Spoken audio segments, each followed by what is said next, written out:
SoCal Regionals is done, but it has left us a gift. The catchphrase that the FGC has always wanted. Will, roll the clip. He made the bet. Did he get it? He might have! Yes! Holy Totinos! There it is! Holy Totinos, does that do it for you? You know, as a Jew, I always preferred bagel bites. Bagel bites. You're watching Best of 3.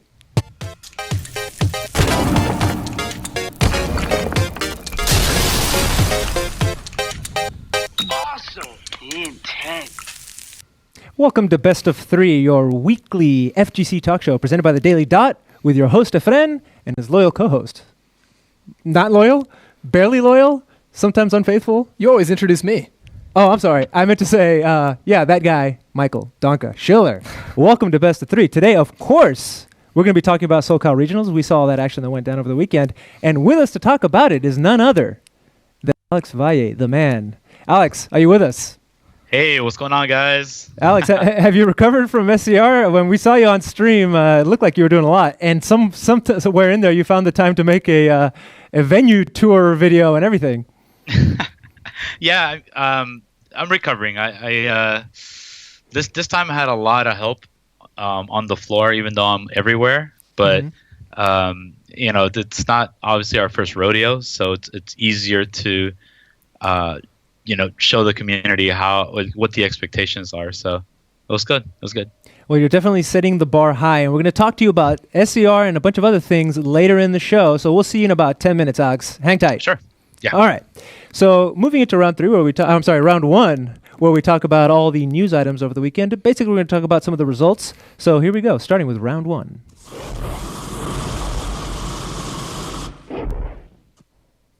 Of course, it makes sense to start with SoCal Regionals. That's what we're talking about. There was some awesome action at this tournament, in particular in Street Fighter, and we're going to break down the Ultra Street Fighter 5 results first. Did you watch any of this?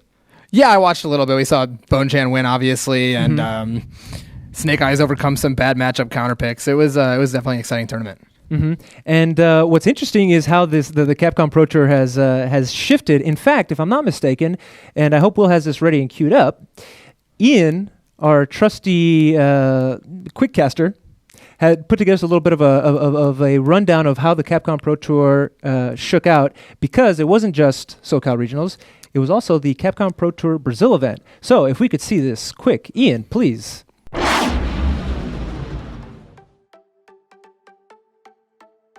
It was a big weekend for Capcom Cup hopefuls, and players on the bubble made their presence known.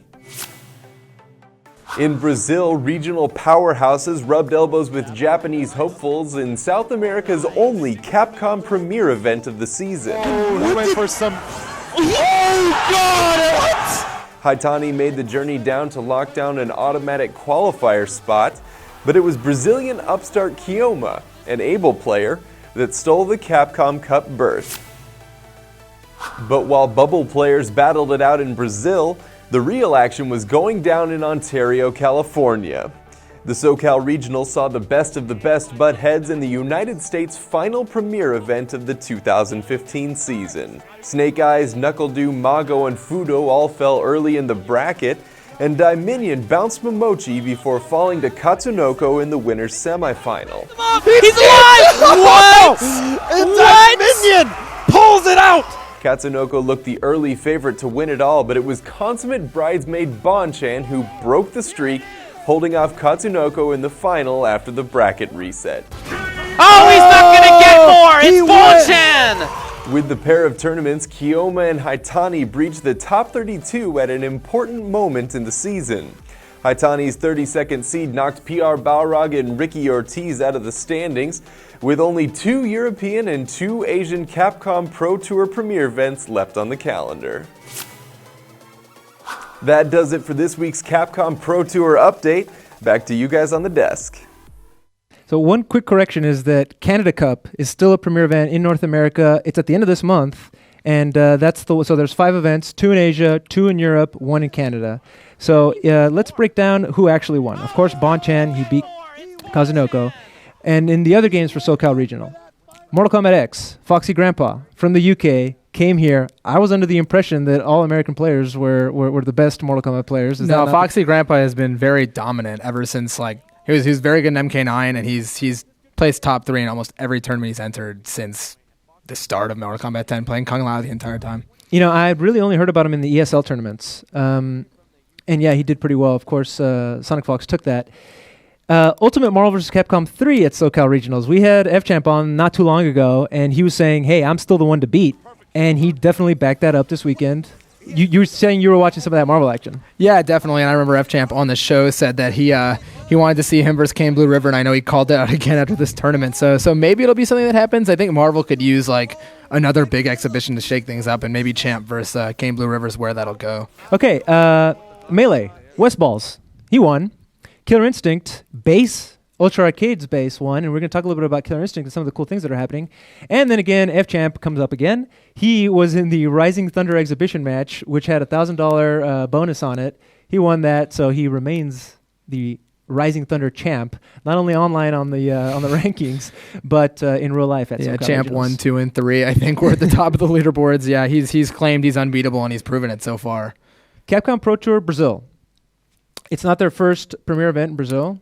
Last year, Choo Choo won. I just like saying that name. And then when he made it to the Capcom Pro Tour, the Capcom Cup, he didn't do so well. This year, another Brazilian won. He took it over Haitani. Did you expect that to happen? No, definitely not, especially after Choo Choo's performance last year. I really thought the Japanese would come in and take it, but no, he looked extremely impressive in the grand finals and made a variety of reads and quick reactions to win, which we'll go over later. Yeah, I'm excited. We will be showing matches, clips specifically from that match, and it was Abel versus Makoto, and then Abel versus Rufus. Right. So we'll get to that. Okay, so that pretty much rounds out the tournament results, but I do want to talk about the Killer Instinct news. So the Killer Instinct World Cup, if you're not familiar, Ultra Arcade is basically putting this on with a little bit of help from their friends, but it was a $10,000 tournament, and now it's a $30,000 tournament. And they got a ton of love from the community. And man, I'm gonna do something super professional. Pull out my phone because I want to read. I reached out to Brandon, the Odin son. If you know him, he's that Thor-looking guy with the beard and the long hair that runs Ultra Arcade. I was like, dude, give me a quote. I want to say something, or I want to get a reaction from you. And now I'm gonna read you his exact quote. Yeah, the guy is extremely impressive. He came on our show. He's one of our first guests we ever had. He was our very first guest, in fact. Exactly, and he came. He had a background with Microsoft, actually working for them, and with Mortal Kombat and various other things. And he's done a huge thing for the Killer Instinct community just from San Antonio, from his backyard. And now his tournaments have extended to Japan. He's sent players all around the country. So kudos to that guy for really getting the support behind his game. Well, this is what he said. So the community came through in a big way and helped get this. And now instead of just being top 16, they get paid. Top 32 get paid. And that's what he said. I am so thrilled to have Microsoft and Iron Galaxy a part of the event, making the Killer Instinct World Cup the official Killer Instinct tournament. Our goal was to help Killer Instinct grow. With that said, I think we are achieving this and heading in the right direction. #esports. So good on him. And while we're on the topic of Ultra Arcade and what Brandon has been doing, you saw recently that that they signed Noel Brown. Yes, indeed. There was some pushback. People were like, "Why would you sign Noel Brown?" He's a good player, certainly. So on that alone, doing very well in Marvel recently. But and again, I asked him. I was like, there's a negative stigma around that guy. I mean, people think of him and they think of the mugshot and the associated story. He says, if you've seen, we have not shied away from signing anybody to the Ultra Arcade team that has controversial or negative stories around them. And our goal is to make a better competitor. So it's not just signing good players. They want to make them into presentable, professional gamers in a way that I don't think everybody thinks of. So again, kudos to them. No, it's definitely pretty interesting. Brandon himself has been a big part in Killer Instinct's growth, which it started as a game. It was free to play on the Xbox One. It was a console that had no other fighting games and no one was buying for fighting games. Got a couple characters. People really weren't sure where it would go. But then, Keats got involved. I remember talking to him before the game came out. Took over the game essentially with Iron Galaxy Studios, made it a whole lot better. I'm not afraid to say that as a result. Mm-hmm. Added characters, added a lot better, more solid mechanics, got new players to play it, and the game, despite coming from this Microsoft background, has been really grassroots in its growth. So, yeah, kudos to the community. What was interesting to me is that early on, I thought this is going to go the way of Mortal Kombat 9. It's just going to, have that brief period of excitement around it and then tank. And you're right, it certainly has not. And in fact, it looks like it's picking up steam. Yeah. Well, they add these new characters and they put a lot of thought into them. They haven't pre-planned them a million years in advance, just adding them like, character from some random video game, even though they did that right. for the shock value. But they're really putting thought into making everyone unique and everyone viable. And it's just it's a cool experience knowing that somebody who cares that much about the gameplay itself is behind making the gameplay, because that's not always how it works out. Well, speaking of somebody who has that cred and is working on a game, the Capcom Pro Tour Brazil event, they had Combo Fiend, who to be honest, I think Capcom's taking a page out of that chemistry book by doing this whole character release, tiered release thing. But I want to play this video. This had me cracking up this morning, and it's basically Combo Fiend backstage. You have to go full screen on it because it's hard to see, but it's Combo Fiend backstage, fooling people into thinking that Chun-Li cosplayer is the one that is playing, but it's actually him playing backstage. And man, this just put such a grin on my face because it looks like Combo Fiend's having too much fun, which is what I want to see from somebody who represents the scene like that. So anyway, that was hilarious, and I definitely got a kick out of it. Okay, moving on, guys. We've talked enough in round one. If you're not in the chat yet, you're messing up, because we're about to talk to none other than Cali Power, Mr. Street Fighter himself, Alex Valle, going into round two.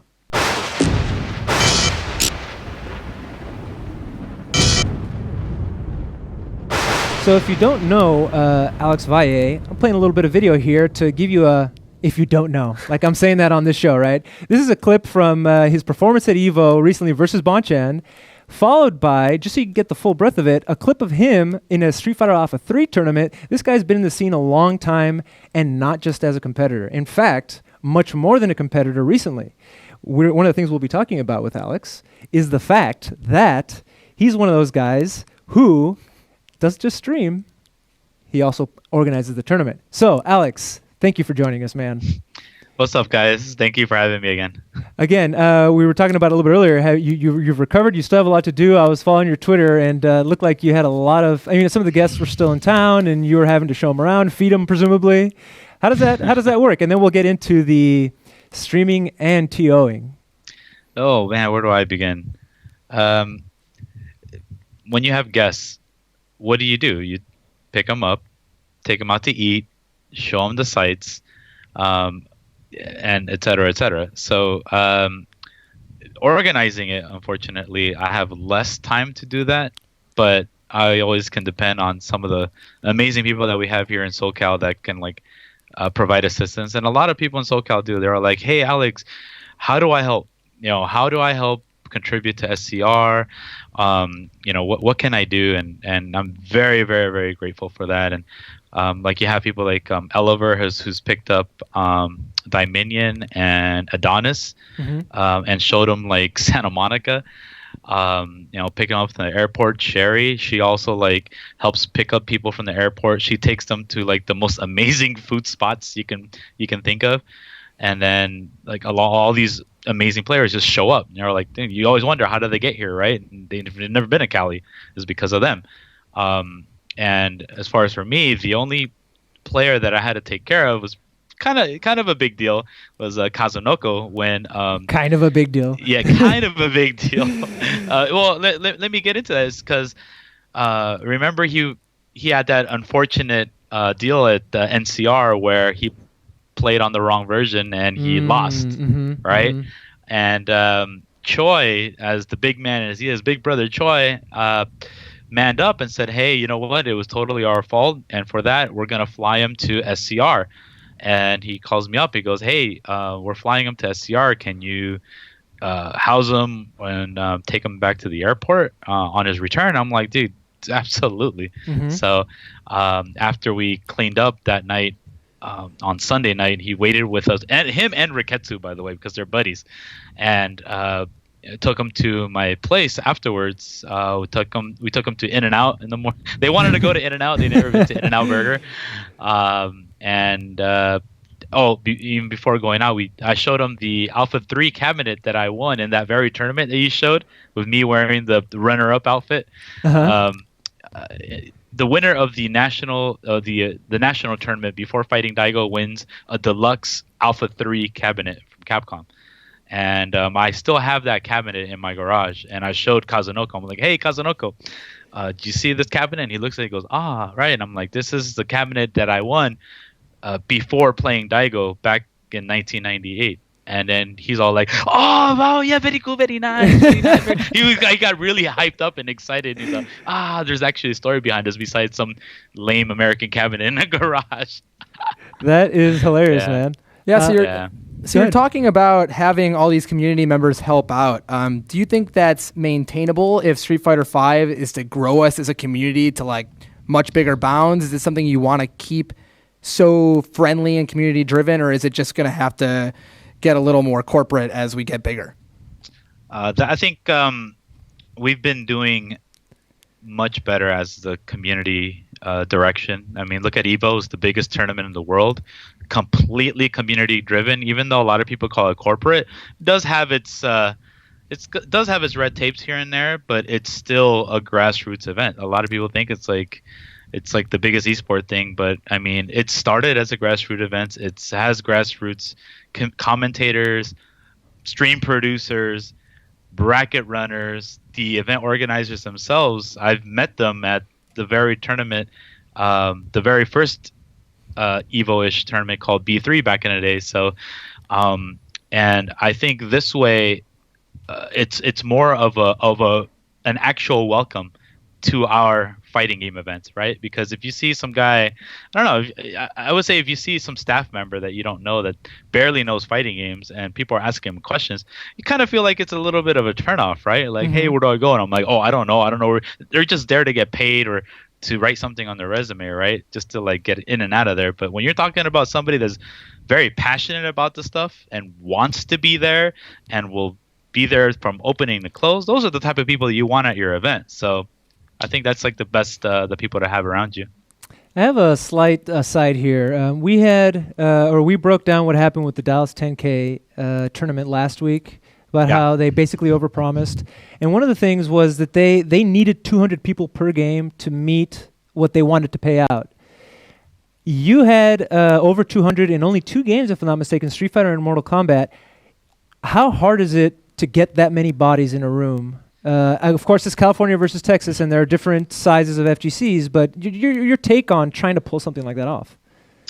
It's not easy. Every year there's a new challenge, and some of these challenges have to do with like how new the game is, what the attractions are at the venue, pricing, of course. Certain people that are expected to be there. So there's so many variables to bring people in.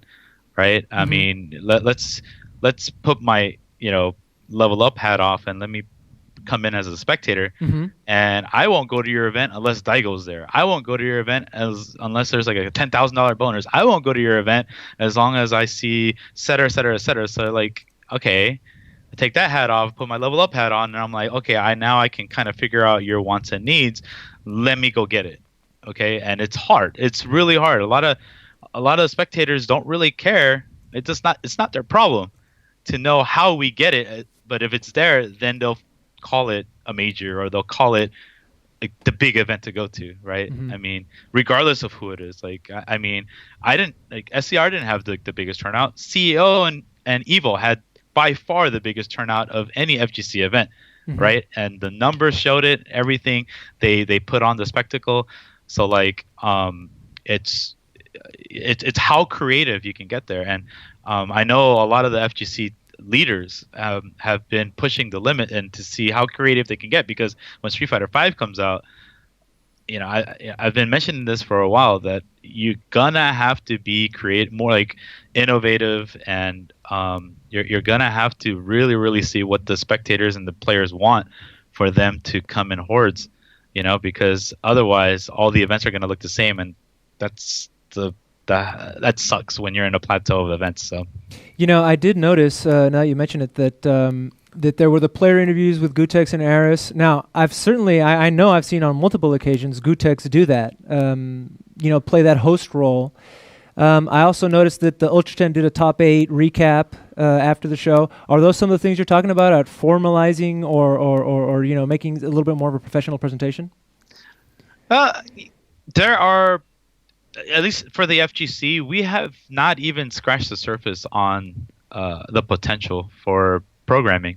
And what that means is like there's weekly events, right? There's only a few left now that we can watch.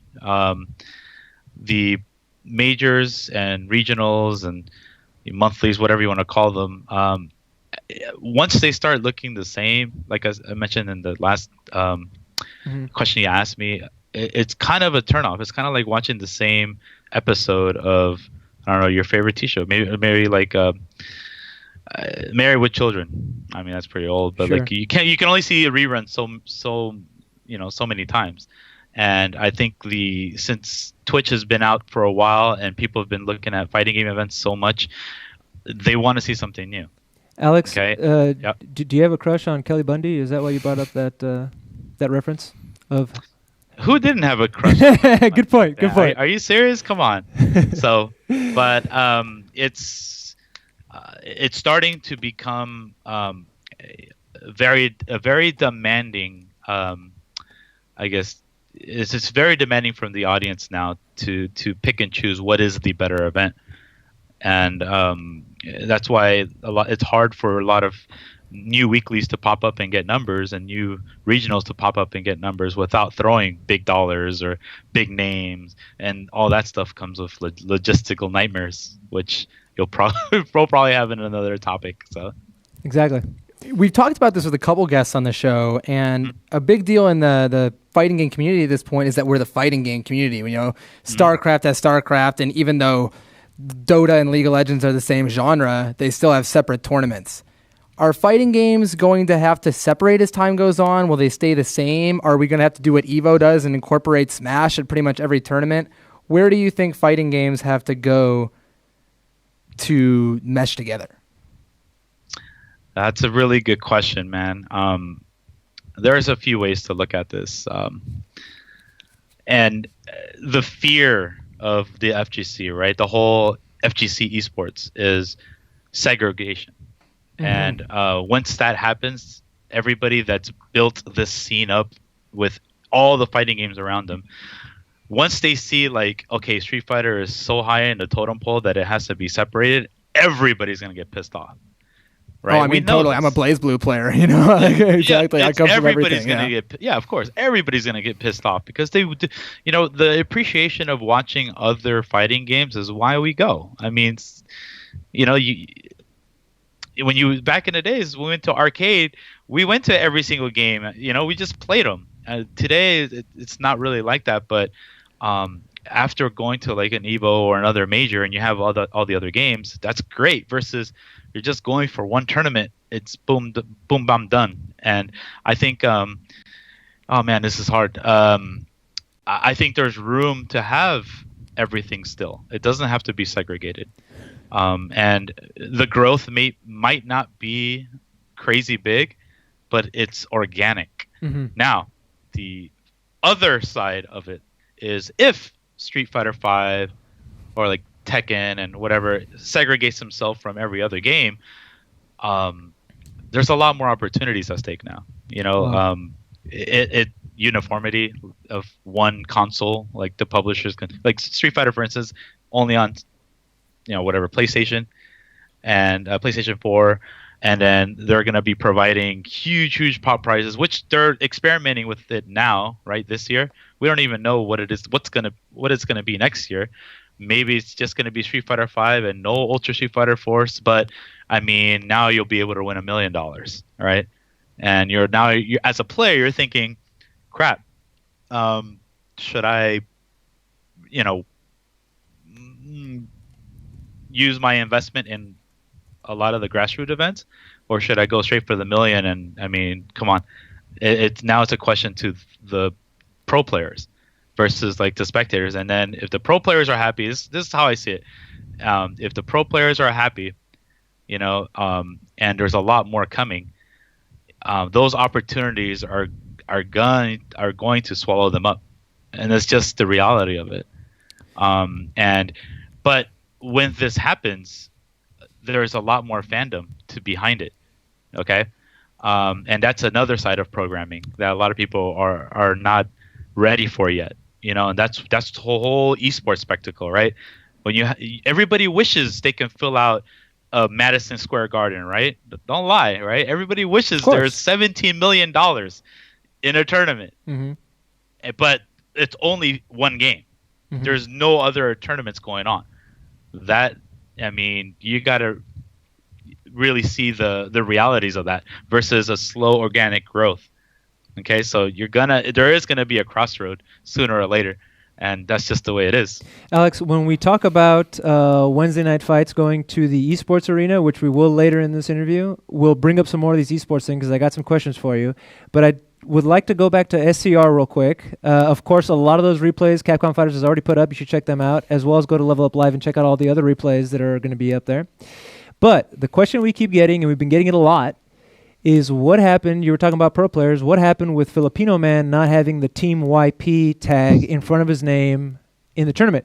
Especially considering if you go to the results page on the Capcom Pro Tour page, it says YP Filipino Man. Okay, so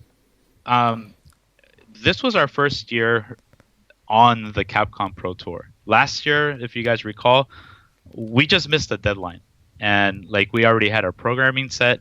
So we were allowed to still stream Ultra Street Fighter 4 on the Level Up Live channel. Okay, so and when it's on our channel, we have control of what we can tag and everything. So this year it was completely on the Capcom Fighters channel. So you had Capcom and their stream producers handling the tagging and the full production and the promotions for it. So we didn't really have any say in who can tag what. So, and I'm pretty sure you want to know my thoughts about it too. I would like to know your thoughts. Yes. Yeah. Okay. So, this is like a fatherly thing, and you guys know it's coming. Sure. So, we live in the free world. We're modernized. We should speak our minds. Who cares about porn? All right, yeah. Everybody watches it. Yeah. Okay. Now explain that to multi-billion-dollar corporations that target, 13 and up. Explain that to them, and let's see if your event will be sponsored. That's it.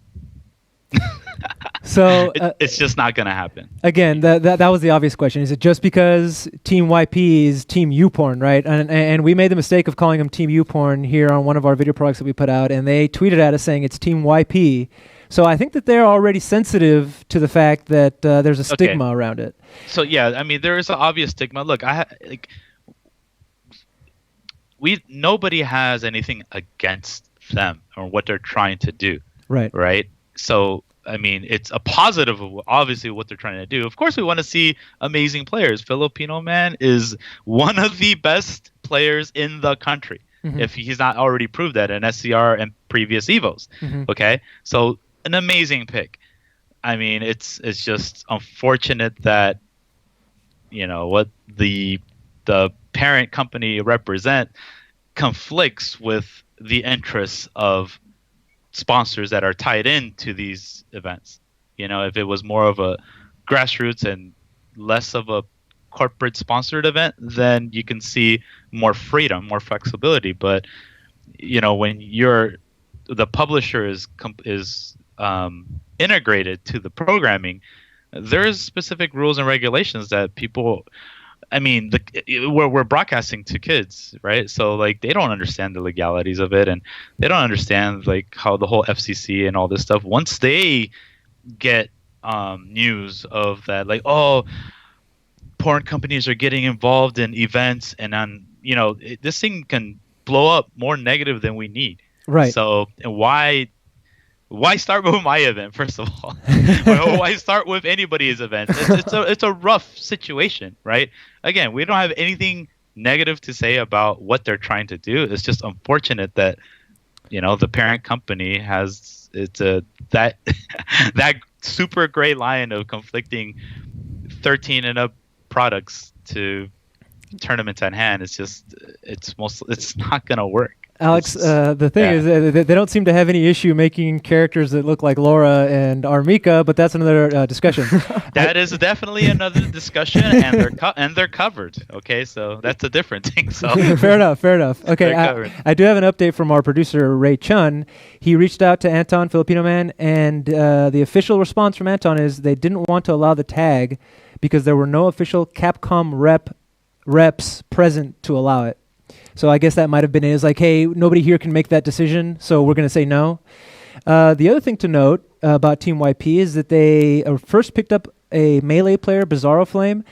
When that happened, people were like, why are you picking this guy up? And he has gotten better and better. So Team YP power right there. They also recently picked up a Mortal Kombat X player from the UK named Falcon. And of course, in Ultra Street Fighter 4, they have Valmaster and now Filipino Man. So I mean, they're making a concerted effort to do this right. I think we've dealt with them here and there, and they've been very cordial and professional. I mean, to add, my suggestion, if this is going to happen, is that like maybe they can. Oh man, maybe they can kind of rebrand in a way where it's. I mean, come on, YP is as close as you can get to have some affiliation to what they're trying to do, but maybe another subsidiary or affiliate type name or something. I don't know, man. It's just so that fine line. And it's definitely again, really common don't hate in the on business world. Huh? Oh, what do you mean? Just having a subsidiary, like company name of some sort to separate yourselves, but they may just trying to get, the brand recognition for their website. So as you say, it's a tough situation for sure. Yeah, it's super tough. I hear I hear anybody who signs with Team YP gets a premium account, but that's another thing altogether. We have a question for you. This is also on. So Hasun is asking, how do you feel about Bonchan winning SCR after that ass whooping you gave him at Evo? I think that, plain and simple, the man has done his homework. Okay, and however long the conversations was for him to be signed on Red Bull, with Red Bull, just made him train that much harder. I overheard some talk in Japan that like Red Bull over there is treated as like that next level of sponsorship.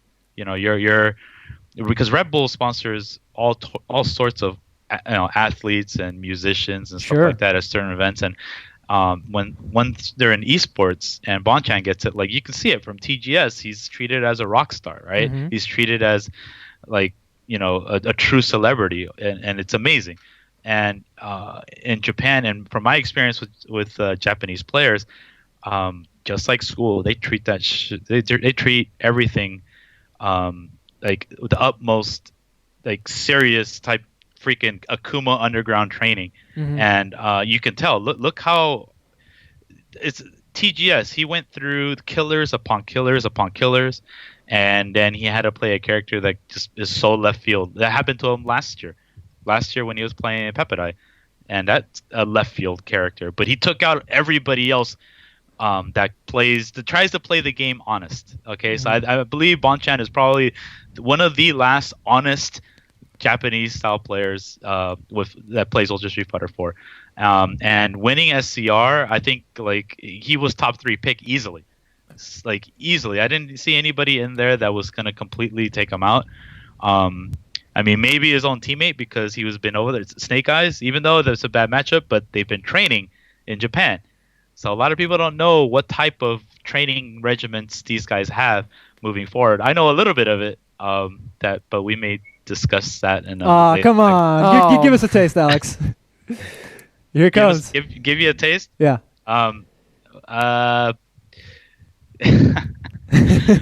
Okay, well, I've mentioned before that top players, and you might have seen it before, like when Tokido and Daigo they play like first to 100 and on rank, right? And they're playing specialty matches too. Like I was talking to Snake Eyes, and he's all like, yeah, when I go to Japan, I'm going to go fight the players that have been giving me a hard time in the States, like Daimanian's Gao. So he found this random Gao player in Japan online, and he just played him all day. online. That's why he destroyed Dominion harder than TFC. Okay, so he has he scouts certain players in Japan that are specialists with their characters to beat the American competition now. So like he's smart. He knows what to do. He knows exactly where to go for. So that's just a taste. And Bonchan, in Japan, at Evo, he did his homework. Except on me, but he did his homework on like his pools. Like he knew about SD Pinoy, and SD Pinoy at the time at Evo, he was a nobody still, right? But to us in SoCal, he's one of our best kept secrets as a Bison player, and look, how he did in SCR. So these guys have been doing their homework, and a lot of people don't give them as credit. Like, oh, these guys don't know the matchup. No, that's bullshit. They do know the matchup. It's a matter of like that 2 out of 3, if it's gonna go their way or not. So. Your talk of matchups reminds me of a situation at EVO that was talked about a little bit, where Armada found a Jigglypuff player to practice with beforehand to play against Hungrybox, a Jigglypuff player in the grand finals. And Hungrybox actually tried to stop him from doing this, et cetera, et cetera.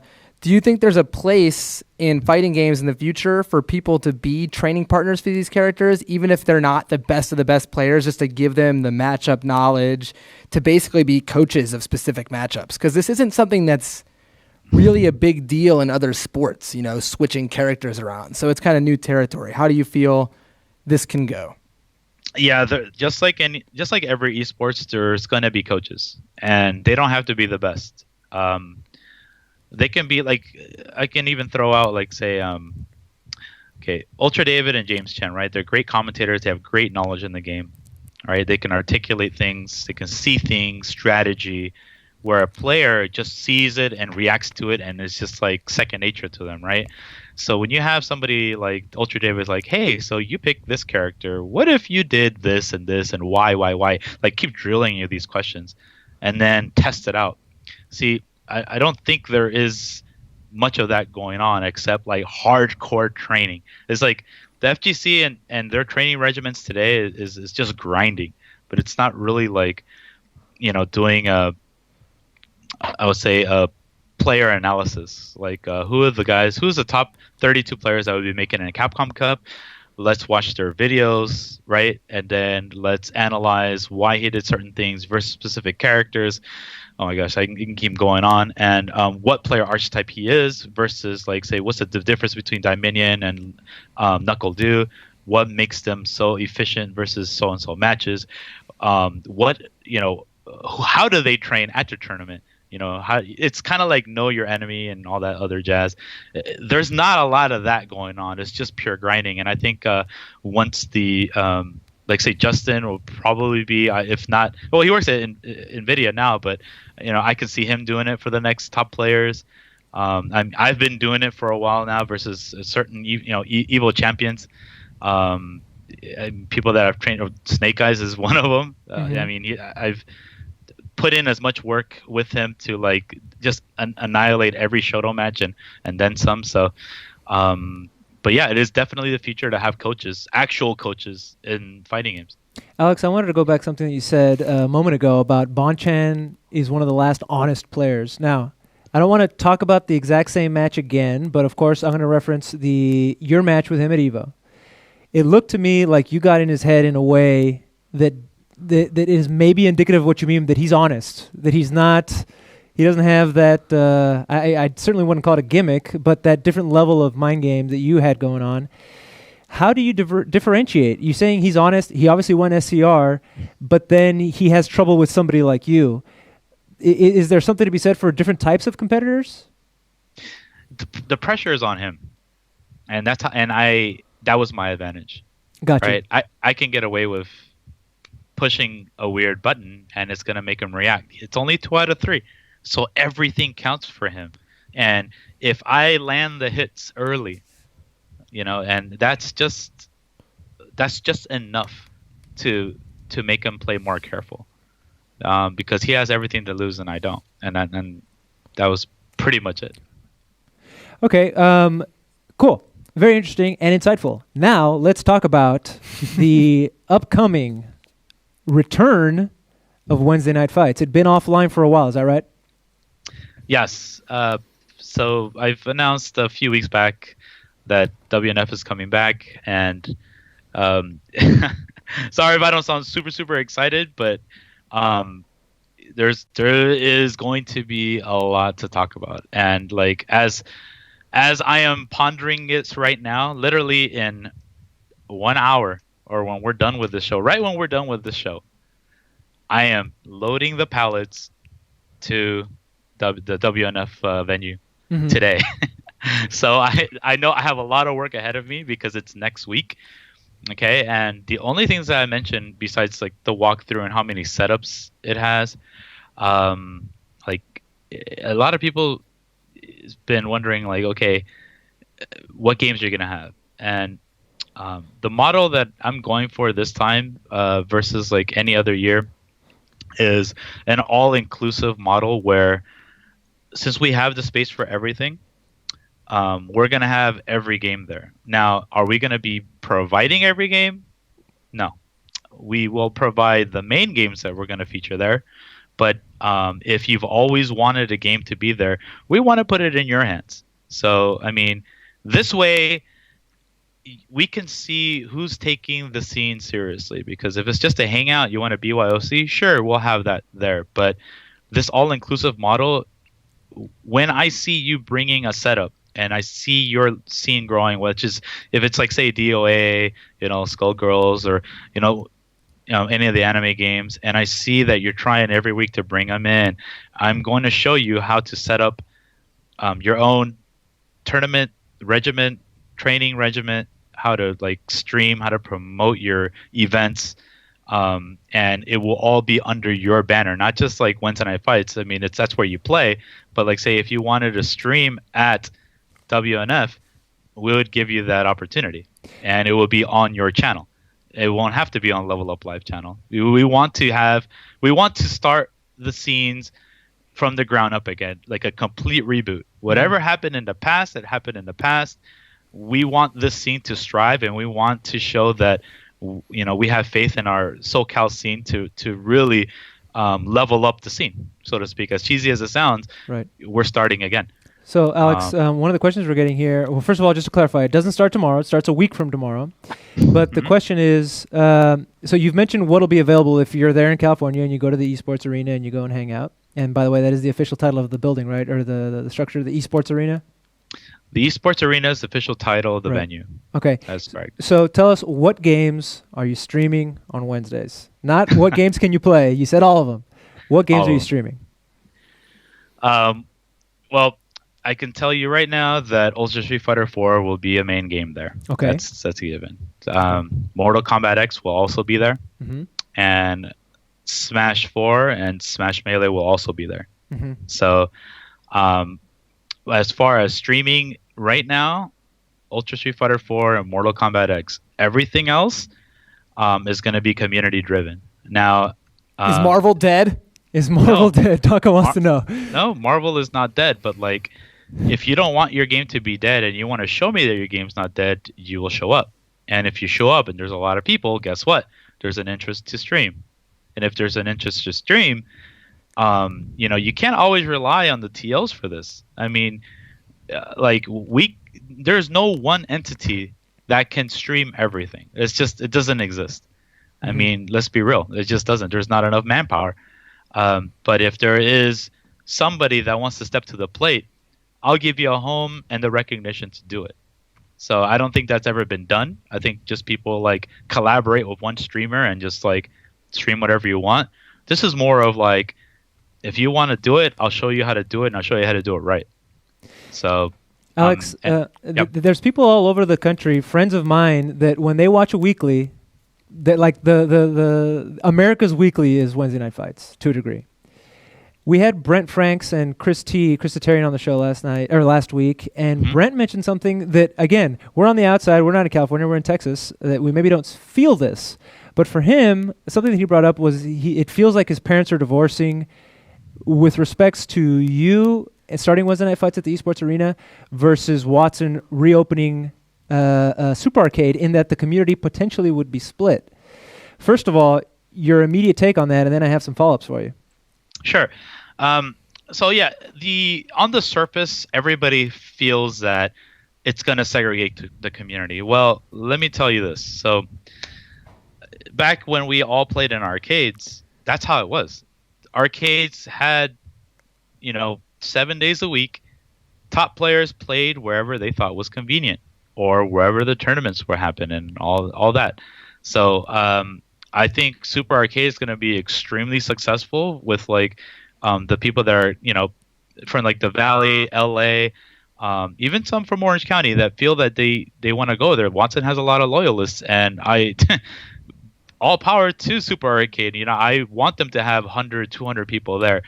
But think about that. That's only 200 people or 300 people. It doesn't matter.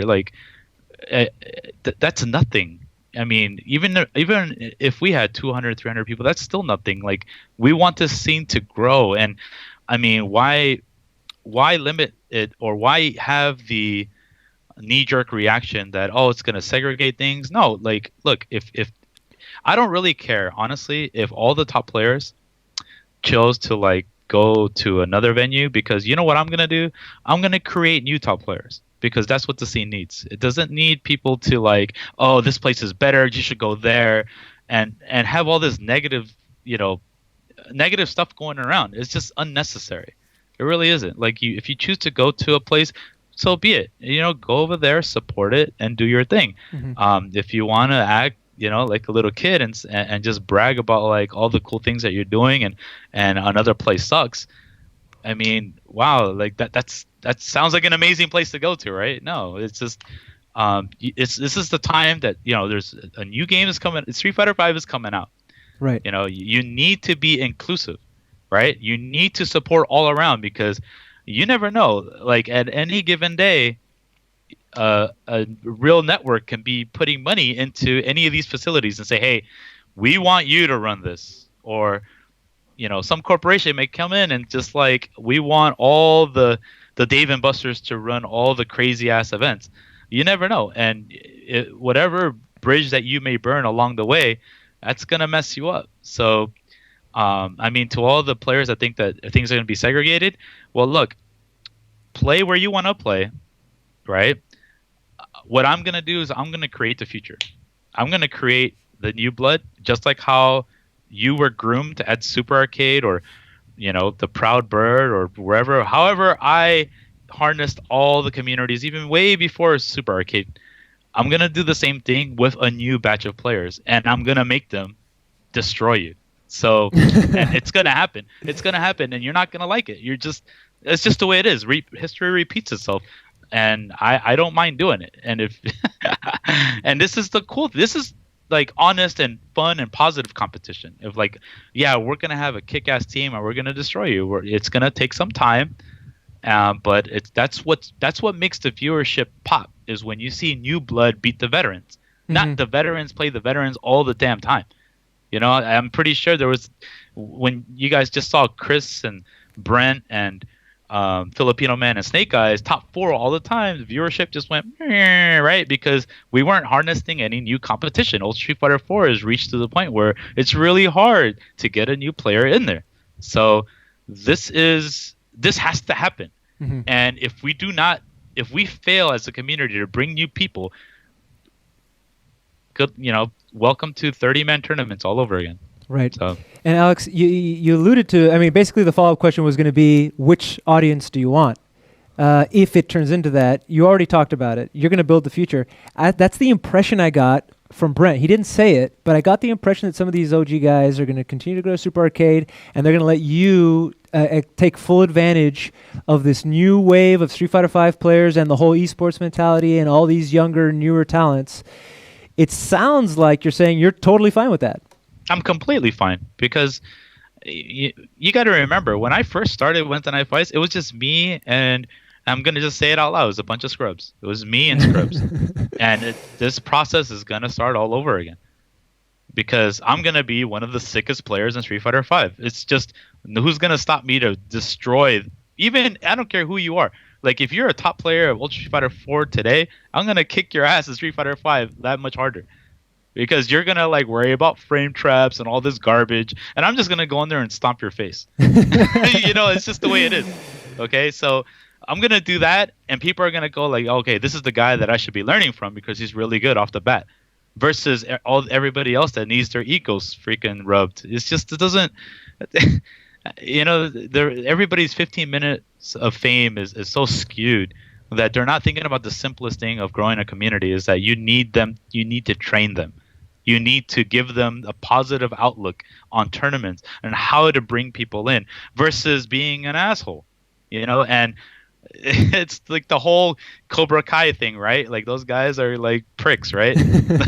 You can go there and be a badass, or you can learn from one of the best and like kill them all. So, am I the only one who was rooting for Cobra Kai in that movie? Yeah, probably. Did you have a question? Yes, I did. Anyway, you sound so confident in your ability, and obviously you've proven it over time. What is it that's driven you to go past just competing and into training these players up and building this community? Why have you taken that route as you've gotten older and as you've progressed in the scene? That's just the natural progression of being a competitor. You want to pay it forward to the people that trained you, and you can just see more of you throughout the new blood, like the way they play. Oh, this guy has some of Alex Valle's, rush down techniques, or this thing was learned through Snake Eyes, or this thing was learned through Chris, and I see a little of their gameplay through me, right? It's just so amazing to watch, and they excel at it now. Like their footsies are impeccable, right? And they beat me up left and right here and there every time we play, but that's just the name of the game. The youth will eventually overcome the veterans, and that's going to give a lot more I guess, what's on lack of a better term, it's going to just create a really healthy environment for people to get into competitive gaming, esports, and I just don't see myself.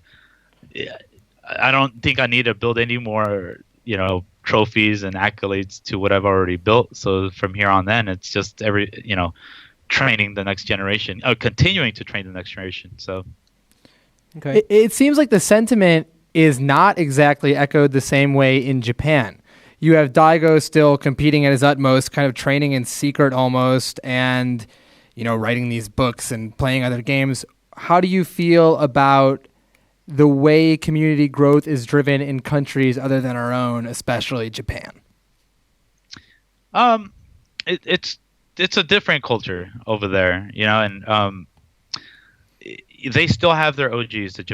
That Japanese community, they have, like for instance, some of you guys don't know, there's this gentleman by the name of Matsuda-san, and he's been around way back in the days doing esports productions before they were even called esports production, back when I was invited to Japan. And he was a really great third strike player and old school player as well for other fighting games, and they still play on the sidelines, but they know that something bigger, it's something bigger than them winning. It's seeing what the game can eventually evolve to and inviting new talents. When I went to Japan for the first time, the Japanese were curious to see how American players played. When was that, Alex? Sorry to interrupt. This was back in 1998, 99-ish. Early 99 is after I fought Daigo. It was the first time I went to Japan because I was invited there by the Japanese Street Fighter committee, is what they called them back then. And Kuni was part of it, Matsuda-san, Ichi, and a lot of OG, and a lot of them were, of course, Street Fighter original, Super Turbo, Alpha players, Third Strike players, and they just wanted to see who the best players are. There's the same thing as the Cannons. The Cannons had the same vision, right, in America, and these guys had it in Japan. So it took me, until 2006 is when I finally opened my eyes, and I was starting to train guys like Afro Legends for Super Turbo, right? And it was probably my last year of playing the old school games hardcore again. That was the year that I actually beat Daigo in Third Strike and Super Turbo at EVO. And just because I had amazing trading partners, I had Afro Legends, and of course, and I had Watson at the time when he played Third Strike really, really, really well. But I just feel that seeing Afro Legends win, place top 8 at his first Evo and stuff like that, that actually made me feel much more accomplished than just winning these tournaments again. Alex, you mentioned that you're building the future. One of those things that I saw recently come out was these online tournaments with Capcom. Can you tell us what those are? And the real reason I want to ask you about it is because we're pretty sure that Capcom Pro Tour is going to include online tournaments. It hasn't been confirmed yet, but it sounds like that's where we're headed, and they're potentially testing the waters. How are you involved with this? Oh, okay. So it's no surprise that Wednesday Night Fights Online Edition has been watched throughout the 3 seasons as it's been on, and sure, the scene still today doesn't take it seriously, and that's okay. You know, the games aren't up to par online, but you can't deny that it's an integral part of all other esports games. Sure, you know, they have major qualifiers for these things, like multi-million-dollar qualifiers to certain events like the LCS and the internationals and you name it. It's just right. Fighting games have none of that. So why don't we have it? Like, why don't we take it seriously? So let's, after the fallout between us and Super Arcade, I had this plan 2 years ago to try some kind of an online league or something, and I had to do it earlier than I expected, and that's what I planned for, because knowing that I wasn't gonna go,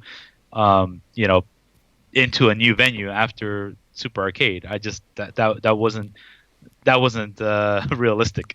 And after doing these 3 seasons, I've been in communications with Capcom, and they wanted to produce something awesome for the scene after the release of the PlayStation 4 version. And even though the PlayStation 4 version had hiccups on release, we all know that. They still wanted to do something for this community, for the online community, because people purchased it. There wasn't really much traction in regards to, besides the Capcom Fighters events after EVO, but the online scene is still left hanging. So we thought it would be a good idea to invite some of the players that do well at these online series to the Capcom Cup finals because they purchased the game. So it was a really good opportunity to test what we've learned with Wednesday Night Fights, and Capcom with promoting the PlayStation 4 version of Ultra Street Fighter 4. Mm-hmm. Alex, the last thing we were going to ask you about, this was one of the things I was most excited about going into ACR for some reason was the Ultra Street Fighter, or the Street Fighter 5 exhibition tournament. I was like, yes, I want to see these high level players duke it out in this game that hasn't come out yet. Donka and I were talking about it, and it was a little boring. Not that it was boring, and maybe that's me being a spoiled stream monster, but it wasn't as exciting or engaging, maybe because I haven't played it.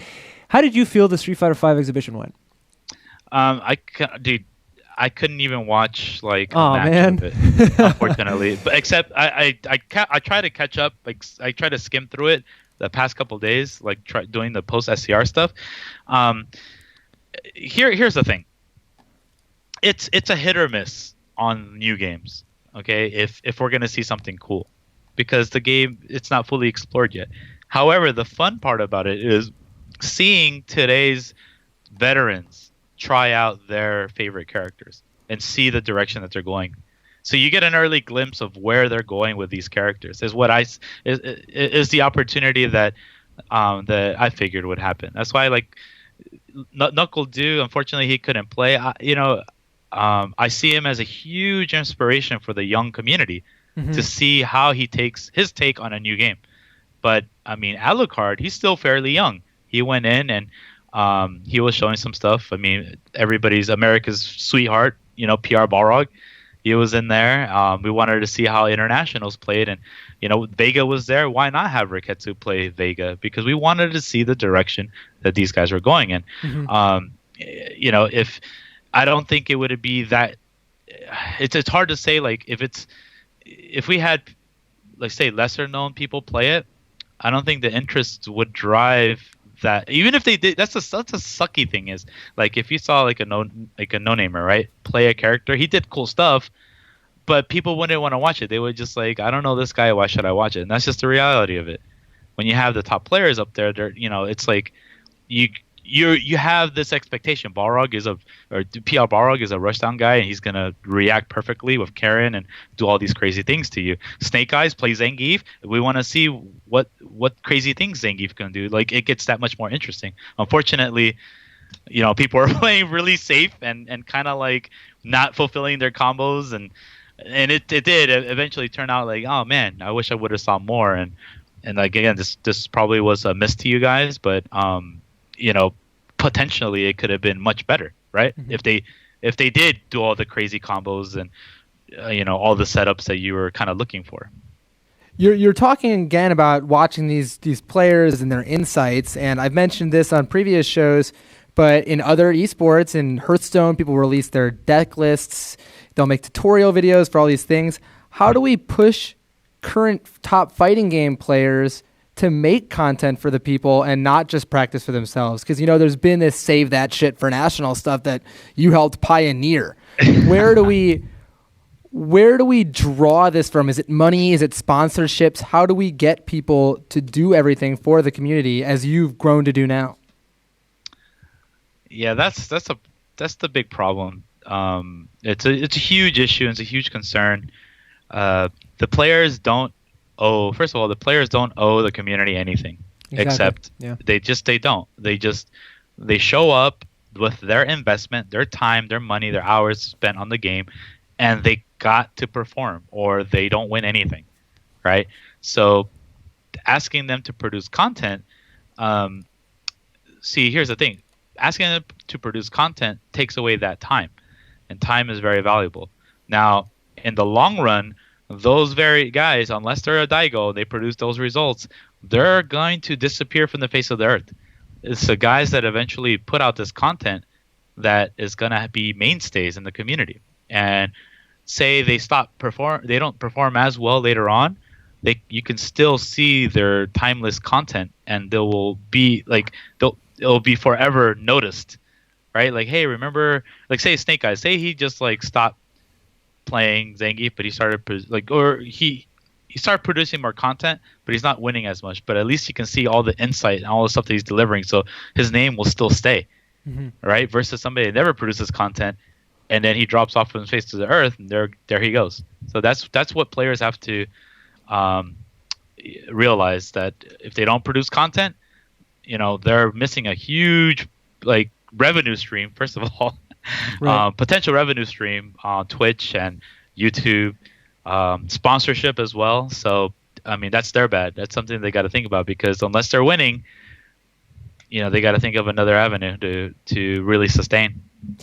Alex, you are our first repeat guest, and we're happy to have you. Hopefully it won't be the last time. I hope to have you on plenty more times. Is there anything that we didn't ask you that you wanted to talk about before we let you go? Well, Wednesday Night Fights is next week, Wednesday, and we are going to start it at our old times, around 9:30ish, give or take. I've already mentioned that it's all-inclusive, every game. What I found out as well for that is people wanted to find out the parking situation, because it's in downtown. Parking is free after 8 o'clock. I'll have the full details posted hopefully by tomorrow, because I have to load in today. On what to expect from WNF. Let's see. Street Fighter Online Series, the first episode is this Saturday. Okay. So it's already been capped at 128 players. 128 players have signed up. It's free to enter. So the first prize is a trip to the Capcom Cup event at the PlayStation Experience this December. Let's see what else we got. And there's another one too. Episode 2 is November 3rd. So I haven't opened up the registration for that, but stay tuned for it. If you guys want to keep track of the current bracket list, it's not seeded yet. It's on levelup.challenge.com. Alex, people in the chat here are very thrilled about the free parking. Yeah, I know. There's a lot more to announce. for you guys, I already told you exclusively that Street Fighter, Mortal Kombat, and the Smash games will be there. So as the headliners, but there's a lot more surprises. So well, stay tuned. Yeah, we will stay tuned, and we look forward to hearing from you and about all those things. Good luck with all your future endeavors, Alex. We know that yes, people know you as the Ryu competitor, but you do a ton of stuff behind the scenes, and we're all better for it. So thank you. Yeah. Thank you guys so much for having me, and keep doing what you guys are doing. The more content, the more news. This is what people got to know. So. All right. Well, thank you, Alex. Yeah. Thank you for having me. You heard it. He said we need to keep doing this. I think we should. I think we should keep doing it. All right, guys. We're gonna go into round 3 and look at some replays.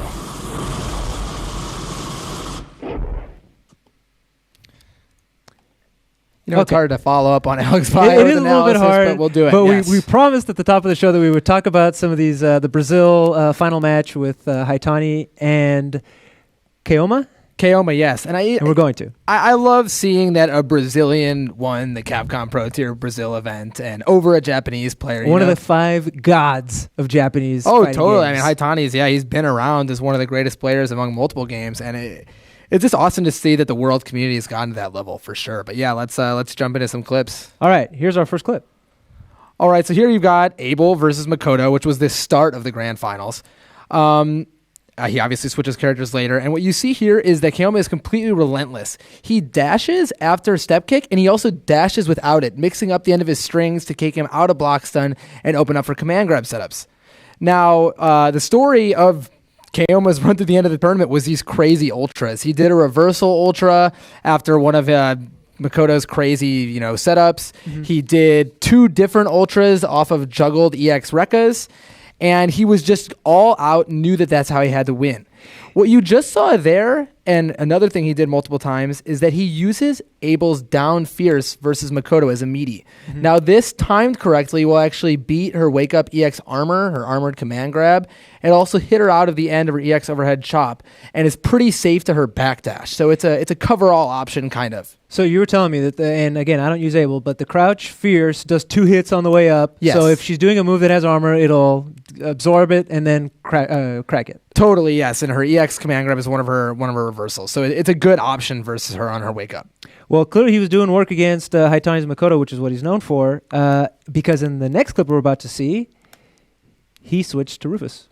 Yeah, Rufus is, I'm not exactly positive the current state of the game, but it was normally considered a matchup in Rufus's favor, and we saw Haitani play Rufus well before Makoto was even in the game.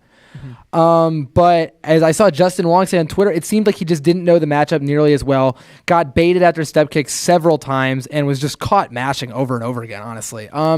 One thing that you'll see at the end of this clip is that he uses EX Rekka as another cover-all option versus Rufus's neutral jump.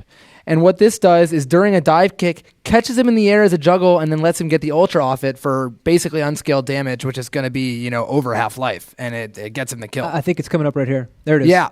See, if he stays in the neutral jump, he's at the perfect range where we'll just anti-air him if he goes empty, but if he dive kicks forward, he's still screwed. So, I mean, when he had neutral jumped, he was done, and Keoma had no problems executing on that. So, I mean, that was versus Haitani. Right. Last year we mentioned that at the Capcom Cup, Choo Choo made it. Choo Choo. Choo Choo made it. Yes, I love saying Choo Choo, so I'm going to say it one more time. Choo Choo made it in that tournament, and then I think got knocked out almost immediately. Do you think that'll happen? Putting you on the spot. I'm going to say no. I don't know if he'll win a match. I don't know if he'll lose a match. But the way he played was extremely impressive, and it was extremely read-based. You could tell that not only was his offensive game on, but you can see after step kicking, he baits the EX Messiah. He's not just going in there blindly. He's clearly a guy who has studied the different options that are Abel. And what Abel's done for a lot of people, for people from smaller communities like Brazil, is he's boiled the game down to set options. After a step kick, Abel's at advantage. He's dashed in. He can choose not to dash. He's got frame advantage, or on combo, he can link into a hit. On a hit, he can link into a combo, sorry. And he lets you play the game more so with yourself and what you know in situations you can set up rather than have to grind it out every time versus the same guy. So I think that he can definitely do work even without the matchup experience and the country-based skill that these other competitors have. Well, thank you very much for that. I did actually not know about the down fierce. It's a good move. Best of 3 is come to an end, but we want to give a shout outs to our producer of our show, Ray Chun, and our technical director, Will Kopus, for helping us put this show together. Without them, we can't do it. You've been watching Best of 3, and thank you for watching.